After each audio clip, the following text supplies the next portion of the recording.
Great. So welcome everyone. Today we're lucky enough to have Harry Watkins from Stellar Scale Nano Fabrication, which is a new startup out of Georgia Tech, commercializing some of their kind of unique two-photon capabilities. So I'm excited to hear kind of about what you guys are working on, Harry. Yeah, thanks, Michael. Thank you everyone for having me. It's great to see some of you guys. Heard a lot of names and stuff, so it's awesome to meet you yourself, Michael, yourself, Jessica, and thanks for having me. As Michael said, so I'm Harry Watkins. I'm the co-founder and CEO of Stellar Scale Nanofabrication. We're a new spin out from Georgia Tech, and then alongside here with me is Hanju Kim. He's our chief engineer. I um I am the dumb CEO, okay, right? I have no PhD to my name or anything. But I understand things just enough to to get through. But really, if there's engineering questions, he is the guy, so he'll be here on hand to answer any of those. So, we called this kind of little webinar, seminar, whatever it is, manufacturing the energy revolution. Because today, what I'd like to talk about, if that's okay, is really the journey from, what is quite intense nanoscale 3D printing research to actually taking it out of the lab and building a whole manufacturing company around it. Because, the central idea really behind our company is that some of the biggest scientific breakthroughs that are in energy are now kind of starting to run into these manufacturing bottlenecks. And that's kind of what we're trying to solve. I'm going to kind of keep coming back to this theme really throughout this talk, and please interrupt or we'll have questions at the end. But any thoughts, please send them through, put them in the chat, whatever. Inventing novel technology is a really hard thing to do, right? There's a lot of stuff out there, and inventing something that's truly new, it's challenging. It's a lot of long hours in the lab and whatnot. But then taking that technology and making it commercializable to the point where you're actually a sustaining company with a client base and whatnot is even harder. It's just you've made your novel technology, you're the cream of the crop, and then you've got to try and take that, which is awesome and new and incredible, and somehow explain that to someone who doesn't even really like know what like light is, or like me, who really kind of zones out when things start getting smaller than a millimeter. And we're here operating at like a thousandth width of a human hair. It's a big challenge and very different challenge. So, I'll start off by talking a bit about the problem that we're focused on, which is inertial fusion energy target manufacturing. Then move on to kind of the core precision engineering challenges behind our technology, because I know this is the precision engineering like group.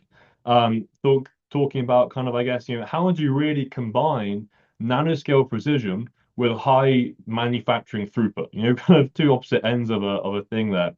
Then after that, kind of talk a bit about some of our recent work, what Hanji's been doing on this cool thing that we're calling grayscale projection two photon lithography. The acronyms keep getting longer year after year. It started as 2PP, then it's like um, I don't know, it just keeps getting longer. Now we're on GPTPL, I think. I don't know. Hanju has all these awesome acronyms and I get lost, but we're going to talk about that. And then really just close about some of the lessons, I guess, that we've learned over the last few years and are continuing to learn as we try and move this from the lab into the real world.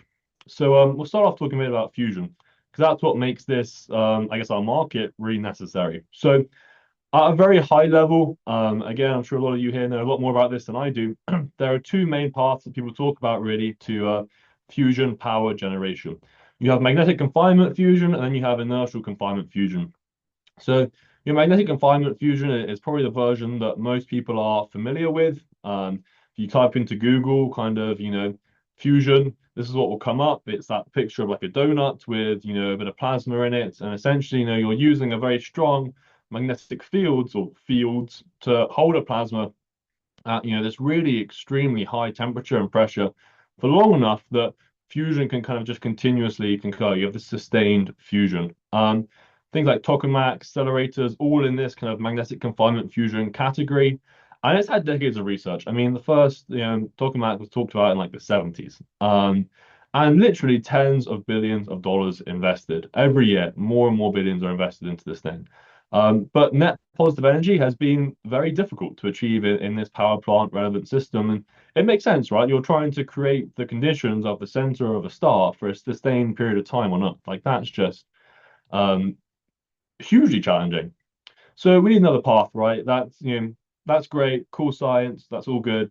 Talking about engineering, right? That's taking science and bringing it into the real world. So we need a new path, and that's inertial confinement fusion. So here, instead of trying to hold this plasma for a really long time, you compress and you heat a really small fuel capsule very quickly.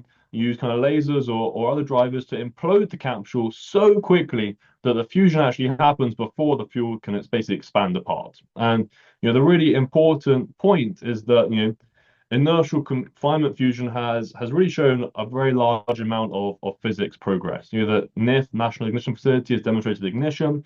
We're no longer talking here about theoretical physics, but if inertial confinement fusion is going to become a power plant, the problem shifts because it's no longer enough just to make one exceptional target for one exceptional experiment. A power plant needs target after target. For us, it's actually about talking 500,000 to a million of these targets a day. Target is about a 1 to 2 millimeter sphere that has fuel in it, and you need a very large amount of these that need to be manufactured at a very high cadence, a high precision, and a very low cost for commercial energy. And that kind of brings us onto the bottleneck that we as a company are focused on. Um, we always say as a company, fusion isn't limited by physics, it's limited by manufacturing, which is obviously a bold statement to make. Of course, there are still large physics and engineering challenges across the fusion industry, but talking about really inertial fusion specifically, there is now a very clear manufacturing problem. Physics has been demonstrated, the energy demand is obvious, right? Every single day, there's another thing or a new data center or a new this or whatever that needs energy. There's a very plausible engineering path, again, pretty well defined, like working it for a while.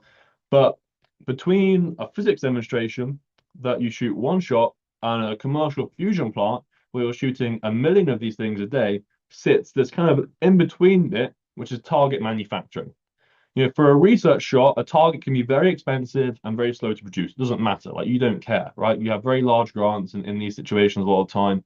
And you only, at NIF, for example, because they are trying to maximize their yield, because they mostly do, nuclear stockpile stuff, they can shoot like once every 3 days. So they don't have an issue there with, oh, this target takes 4 to 6 months to make or whatever. That's fine. That's fine if we're doing this small number of high value experiments. But again, for power generation, for actually kind of getting into society, the economics completely change, right? With needing a million of these things a day that are very still precise, they need to be cheap, they need to be repeatable and delivered on time, right? It's all these little three things that it's just basic for any other industry, but it's pretty hard for fusion. It's actually a very difficult problem. And it is the difference, again, we're going to keep emphasizing this between making a scientific artifact and running a manufacturing line. And that's why I think precision engineering is so central to fusion commercialization. Because if you cannot manufacture that critical part repeatably and affordably, the rest of the system just doesn't close economically at all. We talk about it as being kind of think about like having a razor, right? A safety razor. There's two components there. There's the handle, and then there's the blade. The blade is the consumable, right? You go through that pretty frequently. The blade, in theory, as long as you don't lose it, I lose them quite a lot, but as long as you don't lose it, that stays with you for a long time.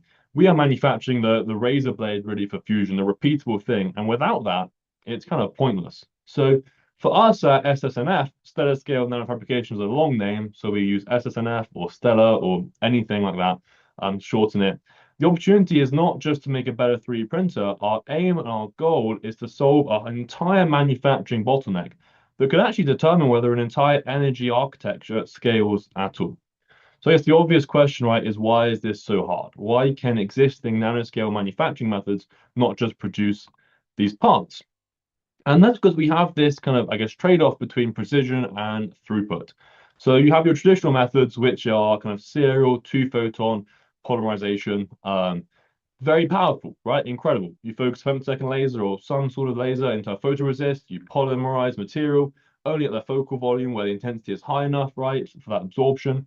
But because the absorption is obviously non-linear, you can create true 3D structures, right, with incredible features, nanoscale or submicron features there. It's amazing. It's been around for a while. Nanoscribe are great at it. Up Nanos are great at it. Lots of labs are great at it. It's cool. And it's why two-photon polymerization has been so important in research, right? It gives this uber fine resolution. This kind of, I guess, really, it's in theory true 3D nanoscale control, and this ability to create complex geometries that are very, very challenging to make in any other way.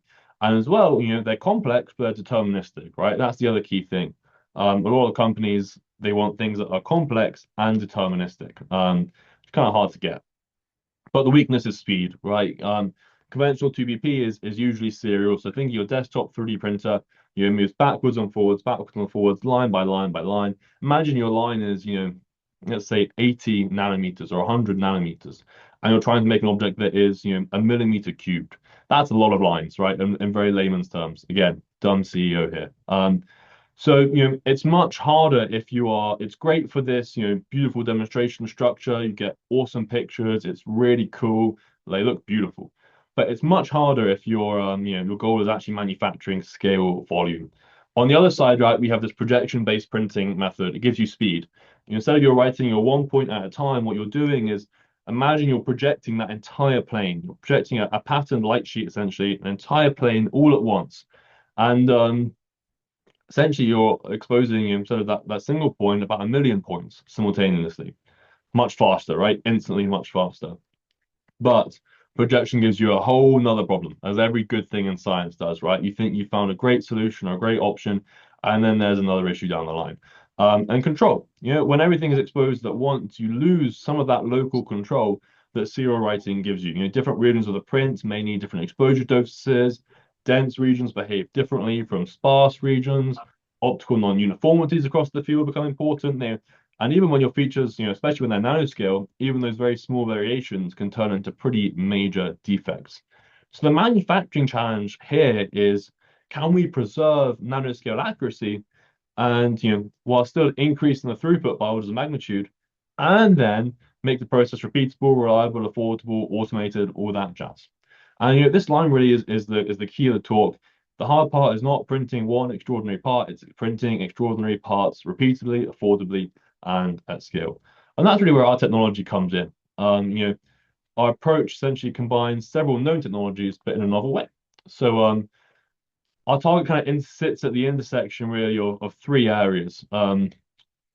First of all, we have projection-based scalability. The last time someone had to scale up stuff like this was really semiconductors. So we headed off there and we said, oh, what did semiconductor guys do that made it faster? They went from being serial to projection-based. So we use a DMD-based projection method, very similar to those in semiconductor lithography, that kind of stuff. And again, instead of writing one point at a time, we use a digital micromirror device to project many points simultaneously. Second bit is, as I mentioned, submicron precision that comes from the two-photon polymerization. It's what gives us access to really true nanoscale 3D structures and high resolution features.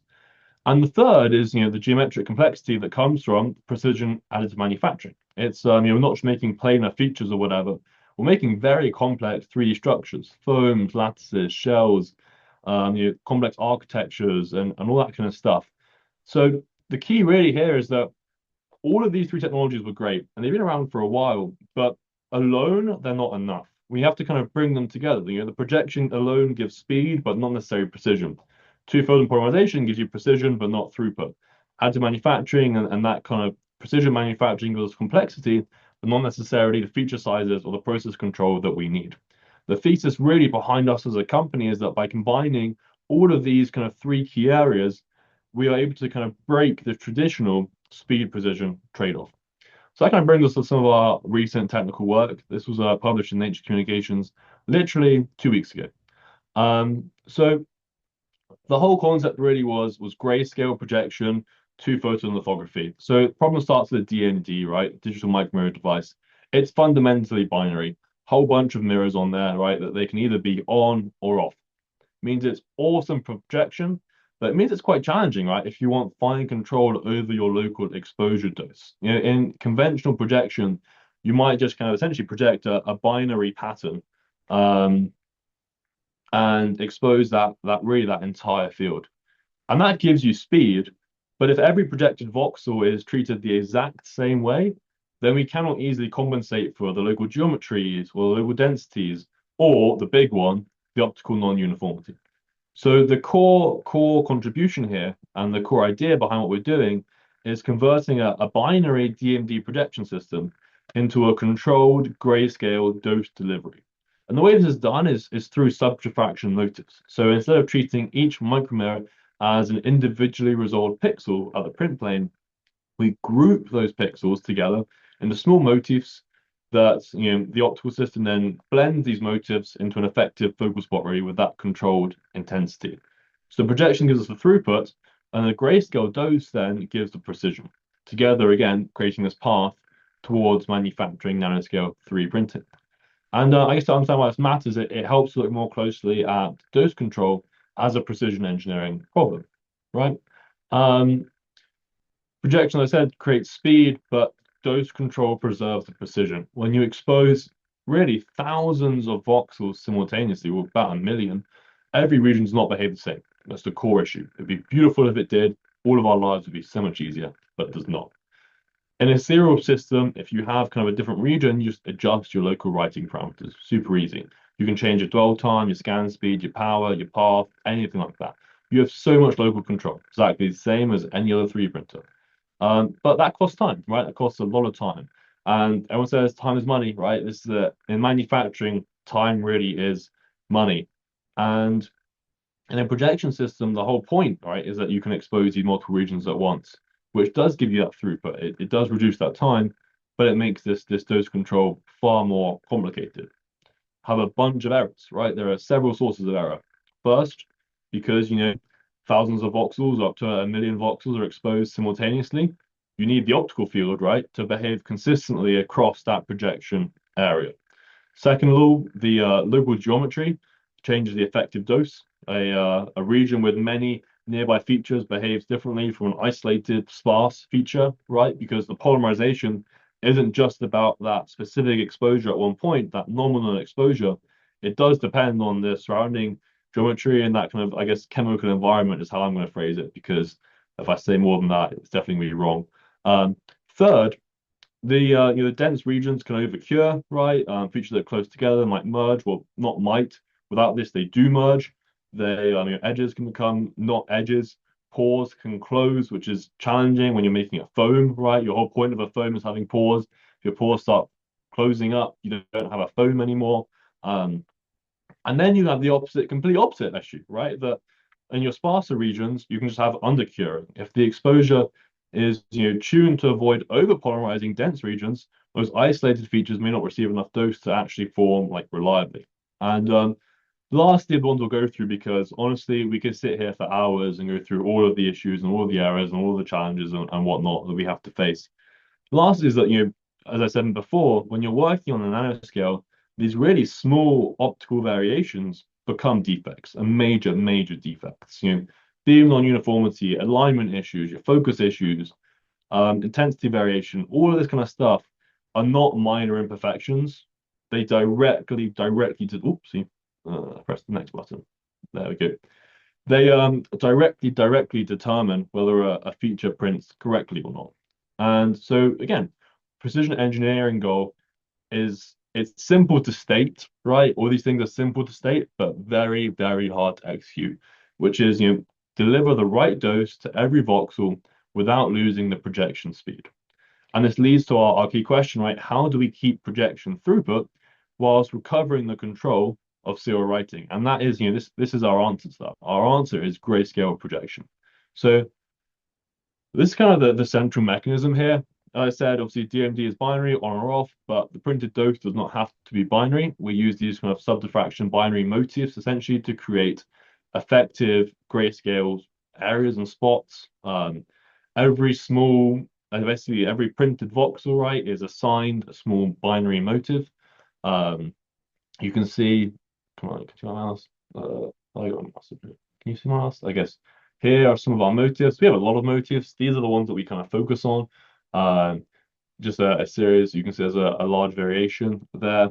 Um, the optical system does not resolve every single motif in pixel individually, right? Because the motif is smaller than I guess I would say, diffraction limited focal spot.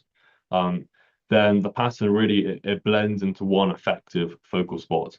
And different motif patterns, right? As you can kind of see with these little graphs here, produce very different local intensities. This means that kind of a pattern of on and off mirrors essentially control the dose delivered to that voxel.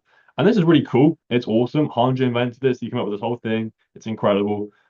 He's very smart. He's amazing. And this is incredible because it does truly let you tune your dose voxel by voxel within this single projected exposure. You're not slowing down by doing multiple exposures for each layer. You're simply encoding essentially that dose compensation directly into the projected mask, which is incredible. We've been using 7x7 motifs for this. We created kind of, I guess, yeah, you see here, these are the 32 different grayscale levels that we use. They kind of go roughly from about 10% to 100% in terms of that kind of focal spot intensity. You can see that here. Yeah, going all the way down to 10. Pretty awesome. Um, and it's really powerful, right? Because this essentially gives us a way to compensate for the local geometry. If a region is prone to overcuring, we just assign a lower intensity motif. If a region needs to more dose to form reliably, then we assign a higher intensity motif and that kind of stuff. And essentially, it's incredible because the result is projection-based speed, but with voxel level dose compensation. And the other thing that I think is pretty cool here is that it's not just a software trick, right? It's an optical process control strategy. It's bringing everything together to make it work. I think that's pretty awesome. Well, what does this kind of, I guess, lie us out or end us up with? Kind of what are our performance metrics? Well, these are our metrics. Important thing is here again, not just one number, it's the combination of numbers. Our throughput is, over 200 cubic millimeters an hour. I think in that paper it was like 219 we spoke about are obviously there's a lot of heated discussions about what defines a voxel and how you do your voxel calculations. If you go to any of the conferences recently or anything like that, there's a lot of conversation about that. But on the pretty, I guess, I think standard way of defining it, we are over 1.5 billion voxels per second, which is a lot. Resolution is below 100 nanometers, right? Getting down to, I think we got down to like 54 nanometers for suspended nanowires in that paper. We have a lot of other stuff going on here in the company. Again, right, we're in this kind of interesting in between phase between getting it out of Georgia Tech and then doing our own kind of work here. We actually have our laser system arriving next week, and our new facility is like day one of our new facility, and we're installing it and stuff. It's awesome. So we're kind of, I guess, transitioning from work at Georgia Tech, which had one focus, and now work for the company that has a slightly different focus. But anyway, structural precision is well below 250 nanometers for these features in 3D structures. And a big thing again for us is foam density. We showed kind of foam density with 3 to 5% density-ish, with about 5 micron pores, which is really pretty good for this technology. And again, for a research demonstration or for a pretty picture or something, you might just focus on the smallest feature or whatever. But for manufacturing, it really is the combination that matters a lot more. The resolution essentially tells you, can you make the feature?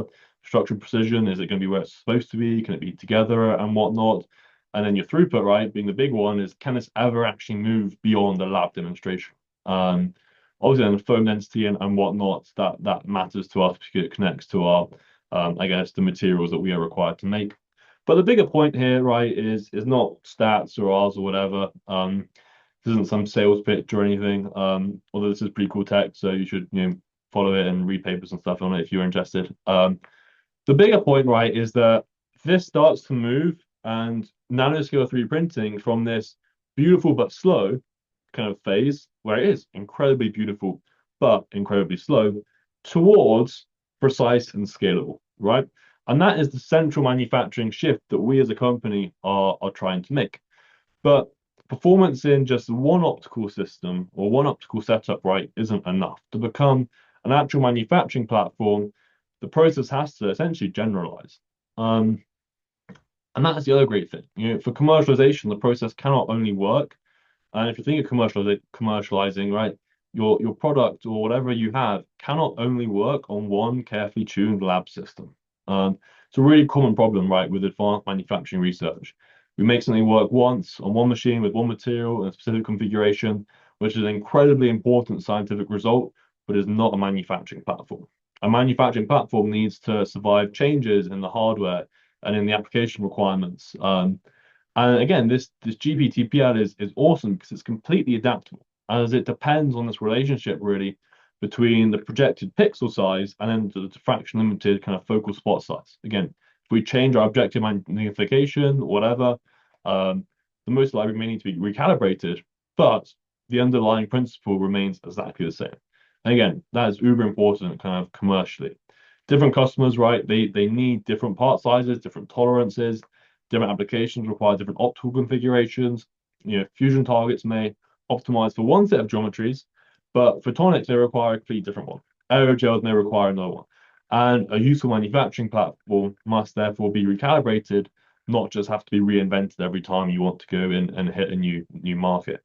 And this is also really important for scaling across machines, right? If every machine behaves like a unique research instrument, scaling is really painful. If a process can be, however, transferred, calibrated, standardized, then we have a much better path to repeatable manufacturing.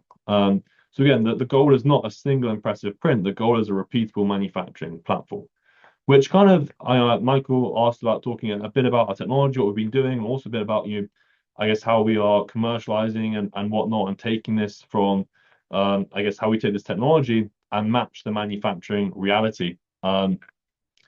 Which for us is, essentially we sell targets, not machines. We put that big because it's really important for us. This is not meant to be a business model slide or anything like that.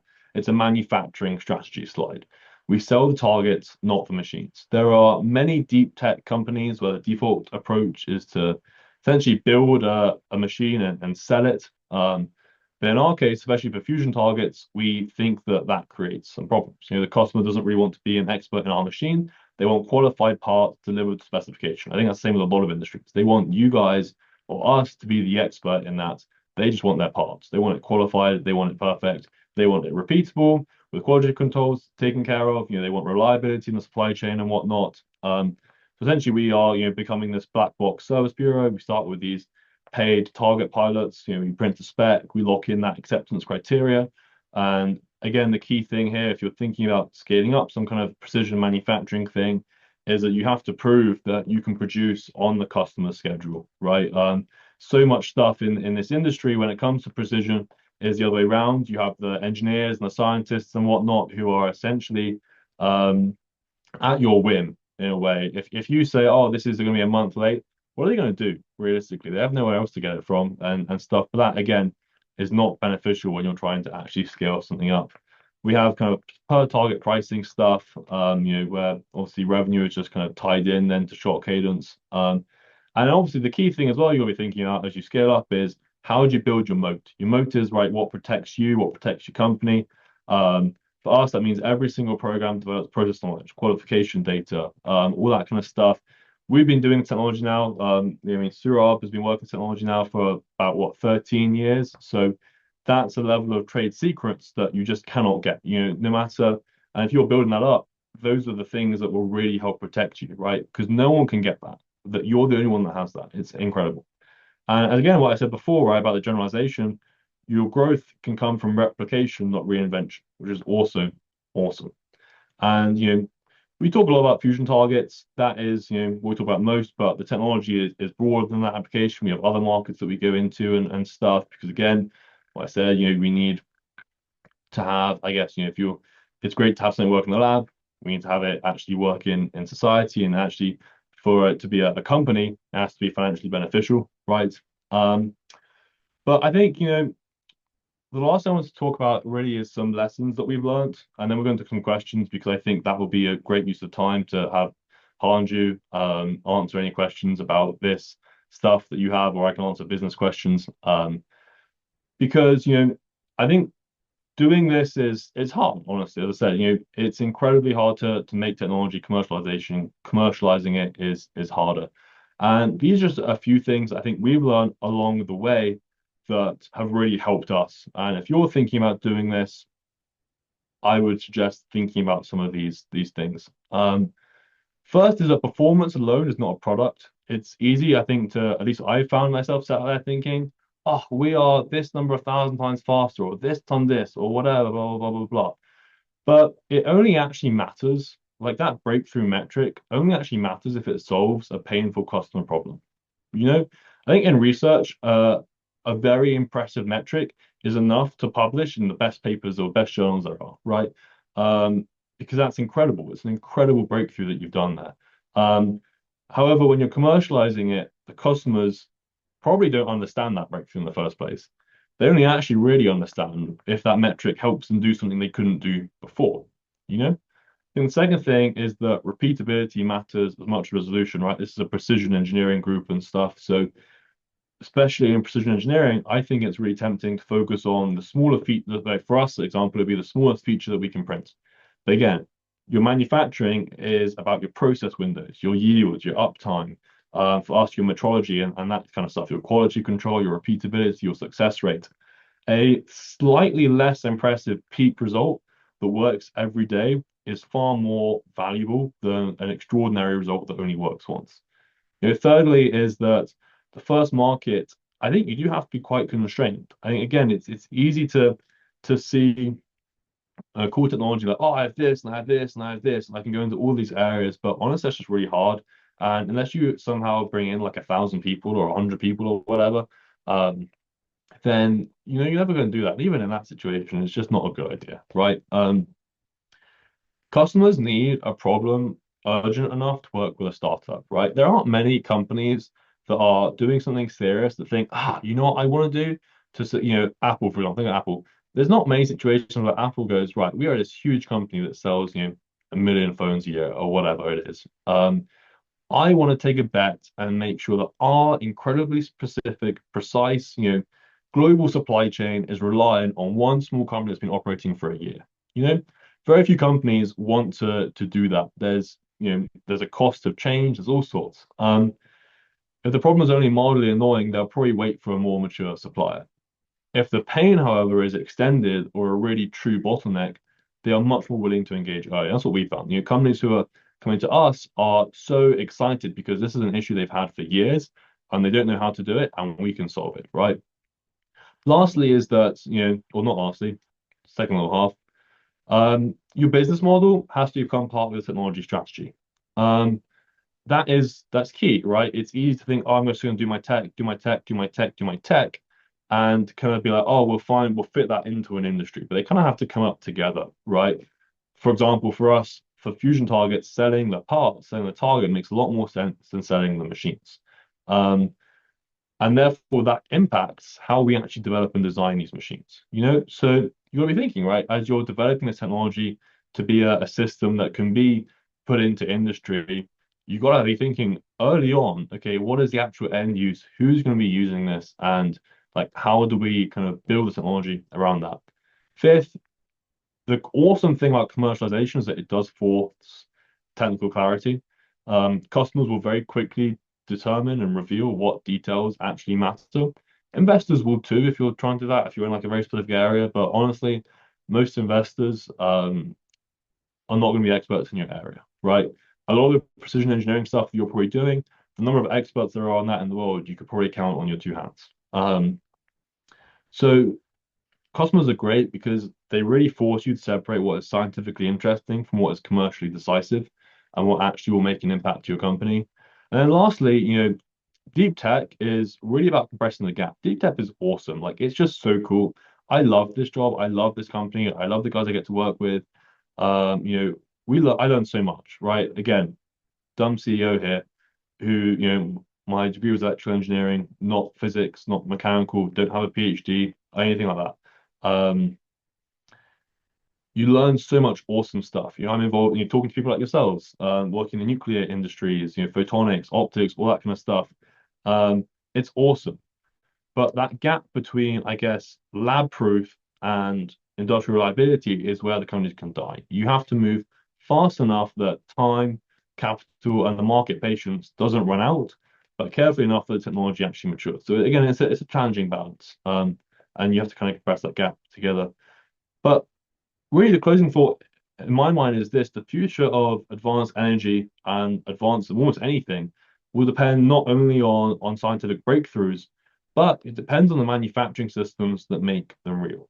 And that's what we are building here at SSNF. We are building a manufacturing platform for nanoscale components that advanced energy and other frontier industries are going to need. So that's kind of what I have prepared. I thank you for listening to all of that. And we'd love to have kind of questions and whatnot. I hope that was, if it wasn't helpful, at least interesting in some way. kind of sums up, I guess, the last few years of our work and what we've been doing. A lot of fun, a lot of late nights and stuff, but that's what it's about, right? Great. Thank you, Harry. Yeah, we'll open up for questions if people have questions they'd like to ask. You can either unmute or put in the chat if you want.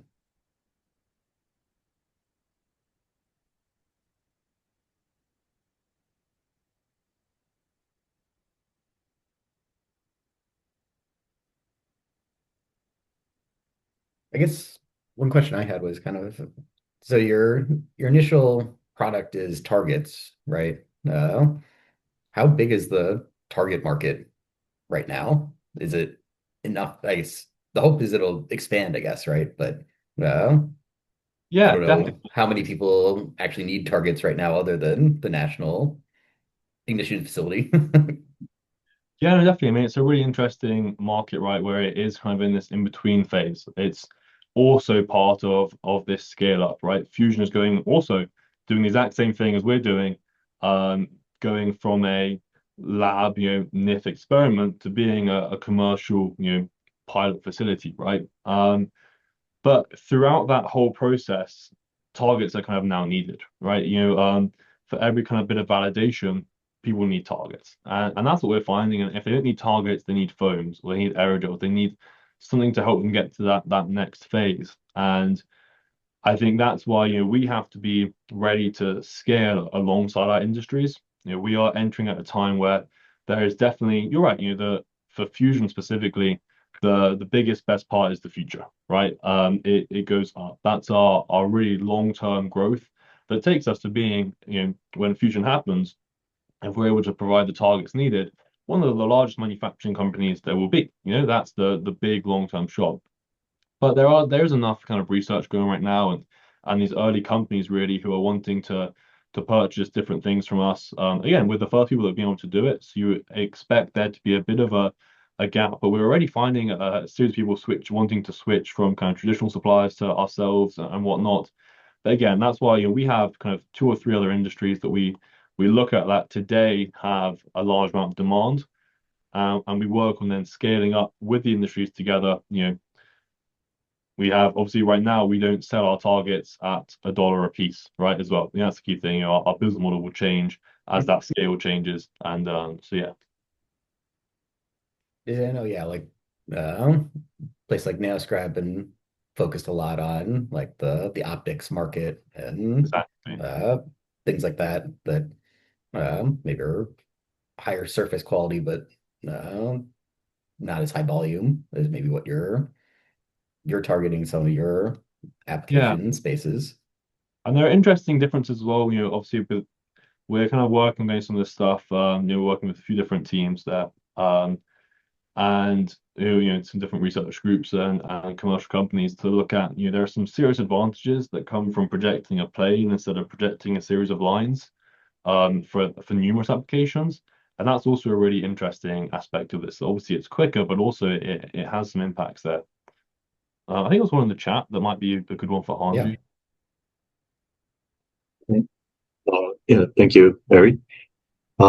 So when we're developing the grayscale dose control uh, irreversible loops, so yeah, so we did use optical simulations uh, to determine the intensity of the grayscale motifs. We have 32 motifs for demonstration, and we also matched that with the actual intensity measurement using the in-situ camera of the printer. So we did verify the actual intensity of the individual grayscale motifs with the simulation, and they do match without any reversions in the intensity the intensity measurements. Uh, I don't quite understand what your when you ask iteration loops, how it looks like. Could you clarify?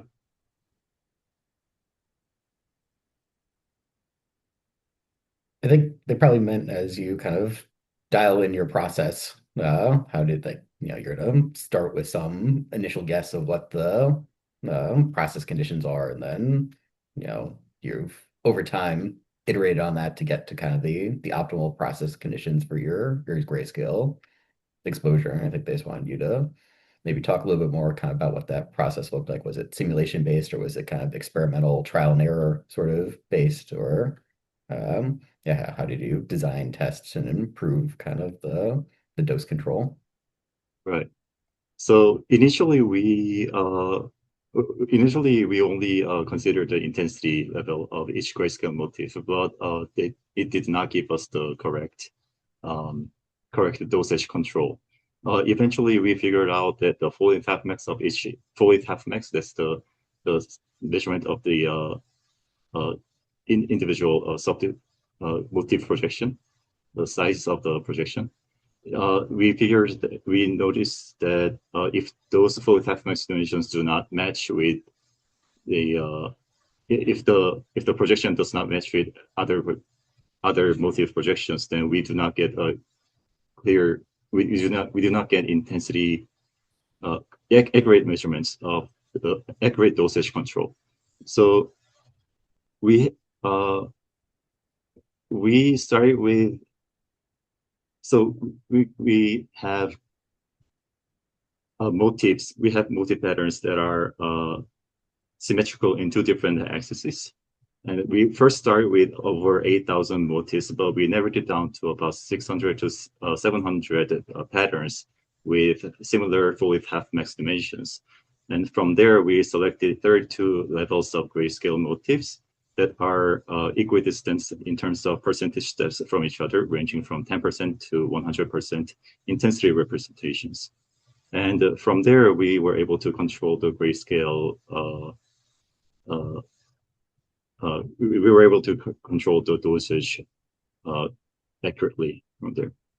And we also were able to match it with the optical simulation in that sense.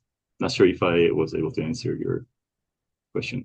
That's one of the improvements that we made. There were actually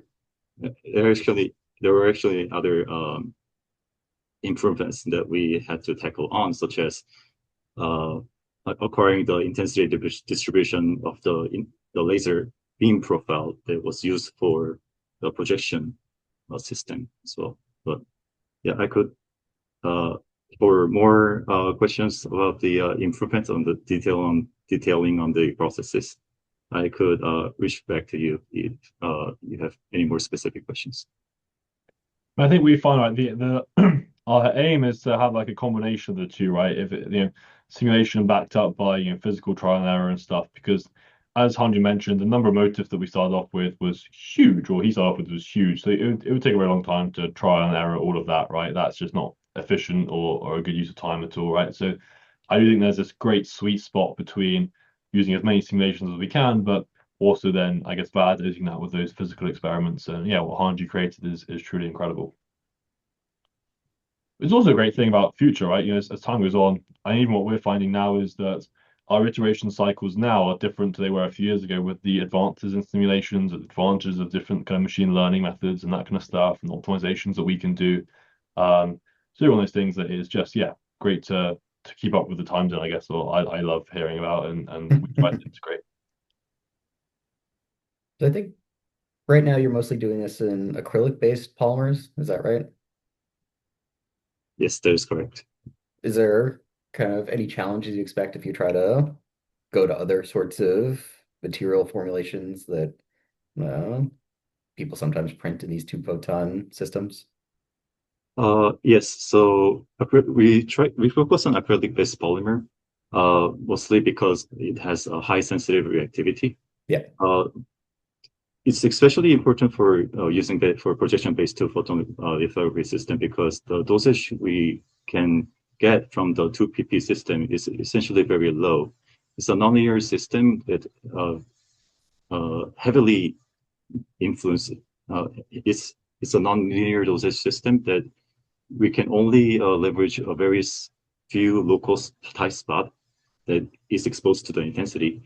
And since we have very low, it has very low dosage absorption, we have to use the extremely high sensitive photoresist, and we can achieve those by using the acrylic-based monomer.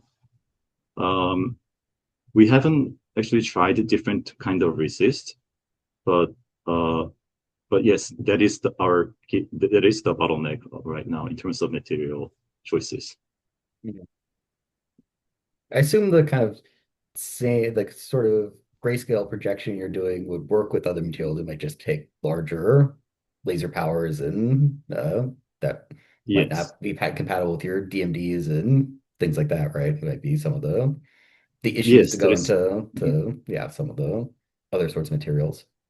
Yeah, Yes, so using other sources materials is okay, but we have to, there's a trade-off. So Yes. we can use lower sensitive materials, but then we'll have to expose it for a lot Yeah. longer duration of time. And that just makes the printing process a lot slower. Our Yeah. ultimate goal and the key benefit of using our GPTPL system is that we can leverage a single femtosecond laser, pulse laser, to polymerize the entire projection layer. So that only takes about 35 femtoseconds for as a dosage. But then if we use other less sensitive materials, then we lose that advantage of using this grayscale control. Is that limitation the laser power or something in the optical train? Is the key bottleneck that we experience is the optical device, laser-induced damage threshold, especially the Of the digital DMD? micrometer Yeah. device. Yes, Yeah. they would shut off if we expose too high intensity of the laser. Is that a heat constraint, or is it you actually start like ablating the coatings on there? We didn't observe any ablation of the coating because Okay. it would just cut off at the heat constraint first. But Okay. we're trying to implement a better cooling system to reduce that effect in the Yeah. future. Yeah. That makes sense. Yeah, at least I know some of those systems you can run at pretty high heats, much above what like the manufacturer tells you can run. So but yeah, that's interesting. Cool. Any other questions that people have?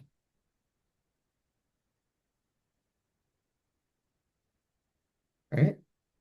I think if not, we'll wrap up there for today. I want to thank Harry and Anju for kind of coming in and talking to us. This was really interesting. That's a really exciting technology I think you guys have. So I'm excited to see where this goes. I wish you were selling machines though. I'd love to have a machine. yeah. I'll settle No, for parts it's such though. a happiness to talk to you all. Obviously, feel free to add myself, Andre, anyone else on LinkedIn. Email us is just our names at harry.watkins@ssnf.com. Happy to talk more and whatnot. But yeah, hope that was somewhat enjoyable. And I enjoyed it talking to you Great. guys and hearing from you guys. So yeah, thank you guys so much. Thank you guys. Thank you.